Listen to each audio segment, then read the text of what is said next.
ಅವನ್ನ ಕೂರಿಸಿರ್ತಾರೆ.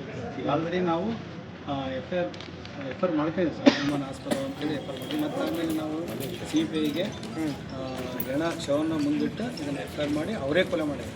ಯಾರು ಏನು ಇದೆಲ್ಲ ಮೂರ್ತಿ ಜ್ಞಾನ ಮೂರ್ತಿಯನ್ನು ಅವನೇ ಕೊಲೆ ಮಾಡ್ಯಾನ ಮತ್ತು ಅವ್ರ ಕುಟುಂಬದವರೆಲ್ಲ ಗುಂಪು ಸೇರಿ ಕೊಲೆ ಮಾಡಿ ಸರ್. ಹಾಗಾಗಿ ಈಗ ಅಕ್ಕಿ ಏನಂದರೆ ಒಬ್ಬಕ್ಕೆ ಸರ್, ಈಗೆಲ್ಲ ಅಣ್ಣ ತಮ್ಮರು ಕೆಲಸ ಮಾಡಿ ಮದುವೆ ಆಗಿ ಬೇರೆ ಬೇರೆ ಆಗಿಬಿಟ್ಟಾರೆ. ಅವ್ರ ತಂದೆ ತಾಯಿ ಇಬ್ಬರು ವಯಸ್ಸಾಗಿರೋದ್ರಿಂದ ಅಕ್ಕಿ ಅವರು ಕುಟುಂಬಕ್ಕೆ ಹಾಜರಾಗಿತ್ತು. ಈಗ ಅಕ್ಕಿ ಏನಂದರೆ ಪರಿಹಾರ ಆ ತಂದೆ ತಾಯಿ ಇನ್ನೊಂದು ಸಣ್ಣ ಹುಡುಗಿ ಮದುವೆ ಮಾಡಿ ಅವ್ರು ಏನು ಹುಡುಕಿ ಅದಾರೆ ಇನ್ನೂ ಈಗ 3 ಜನ ಅರೆಸ್ಟ್ ಮಾಡ್ಯಾರ ಸರ್.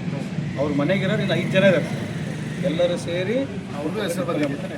ಅದು FIR ಹಾಕಿವಿ ಸರ್. ಅವರು ಎರಡನೇ FIR ಮಾಡಿಕೊಂಡು ಸರ್, ಇನ್ನೂ 2 ದಿನದಲ್ಲಿ ಅದನ್ನು ಆ್ಯಡ್ ಮಾಡ್ಕೊಂಡು ಇದ್ದಾರೆ ಸರ್. ಅವರು ಇನ್ನೂ ಹುಡುಕಿ ಅದಾರೆ ಏನು FIR ಮಾಡಿಸ್ತಾರೆ ಅವನ್ನೆಲ್ಲ ಕೂಡಲೇ ಕಳಿಸ್ತಾರೆ.